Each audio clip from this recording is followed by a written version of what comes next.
them over 21 times. We just couldn't score, man. And I didn't think it was poor offense. It was just poor shot making.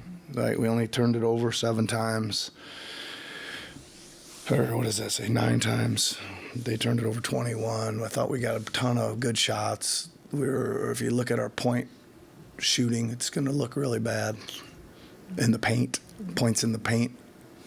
I don't even want to look. I looked one time in the fourth quarter, and I decided not to look anymore. So, just too bad, because I thought we did enough. Like, we certainly, I thought we really hustled, and we really played great D and all that stuff, and we just could not get enough offense to hang in there. I mean, that's obviously been a theme now for a few weeks. Besides just trusting that things are going to swing back the opposite direction, as far as just the shot making. Like, what else is there anything else you can do? Well, I mean, you certainly got to look at it, right? I think that you always start with, are the shots good enough? Mm-hmm. Right, and just from my eye and the feel of the game, I think so. You always got to go back to the tape. Yeah, is there 6 possessions out of 100 where we probably shot too quick and too guarded or something, where we'd probably like to take another look, But I thought we got to the things we wanted to get to. We spaced the way we should. We passed most of the time when we should. Maybe a couple at the rim where we were challenging too many bodies or things like that. But we had some dump-offs, we had kickoffs, we had all kinds of stuff. We just couldn't score enough at the rim, the 6 to 8 footers, and I swear we had 10 wide open catch and shoot corner threes, and I'm not sure we made one of them. Maybe one. Mo threw one in on a pump fake shot clock. That was a bad possession where we actually scored. So that was kind of the story of the night. Yeah, it was kind of the story of the night.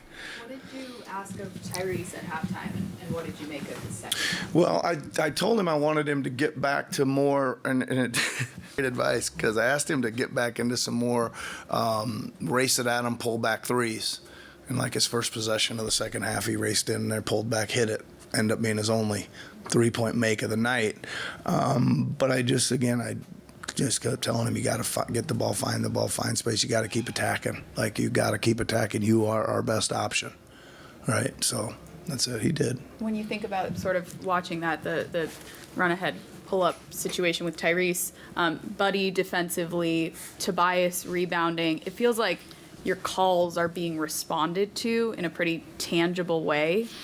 As a coach, again, obviously you want to come out on top, but is that heartening to you as you look at what this stretch looks like, that the calls are being responded to? I mean, it's certainly better than the other way around, right? I mean, I say as long as we play our guts out, I can live with it. I'm having a hard time right now living with it, right? Because I just felt like we really did play so hard and executed so well on defense tonight, and I thought we executed on offense too, and we just couldn't get it in the basket.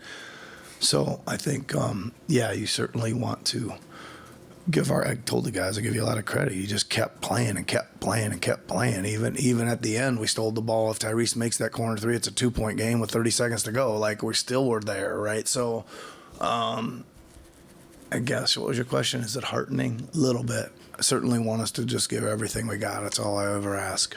How do you continue to message that, like, just all of that to your team, to let them get frustrated? Yeah, I mean, that's the hard part, right? It's like they're out there killing themselves, and there's nothing at the end of it for them except for an L, right?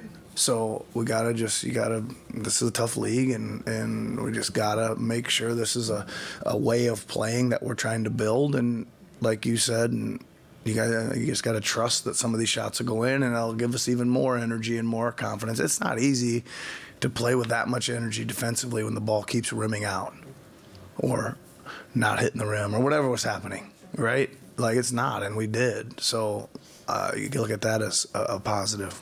And Nick, if you look out through the big picture the past month and a half, what leaves you encouraged with how the team's played in crunch time without Joel, and what are the things that give you concern? Well, we are, I would say, we are a much I don't want a better defensive team. I don't want to say that because Joel does so much to make you really good on his own, but I just think that around the edges defensively, we've gotten a lot better.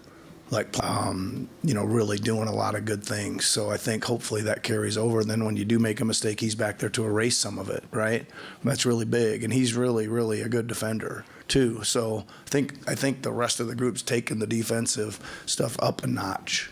You mentioned your conversation at halftime with Tyrese, and you tell him you're our best option. Mm-hmm.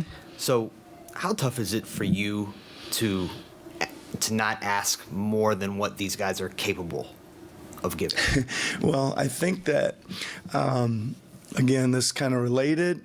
When Joel's back, or when he's playing, whatever, these guys play a certain role.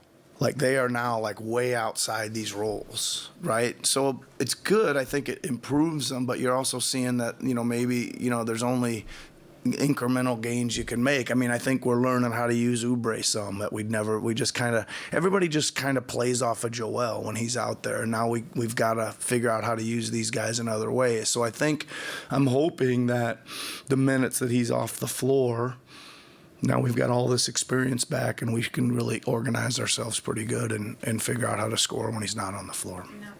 Hopefully. Yeah, not to spin ahead already, and I only ask this in case we don't see you tomorrow, but in facing the Clippers, I mean, does the trade already feel like 25 years ago when you think about that was already that was this season? It was this season. Like somebody asked me about the last time we played the Lakers today, and I was like, that seems like another lifetime ago, back in November or whatever that was.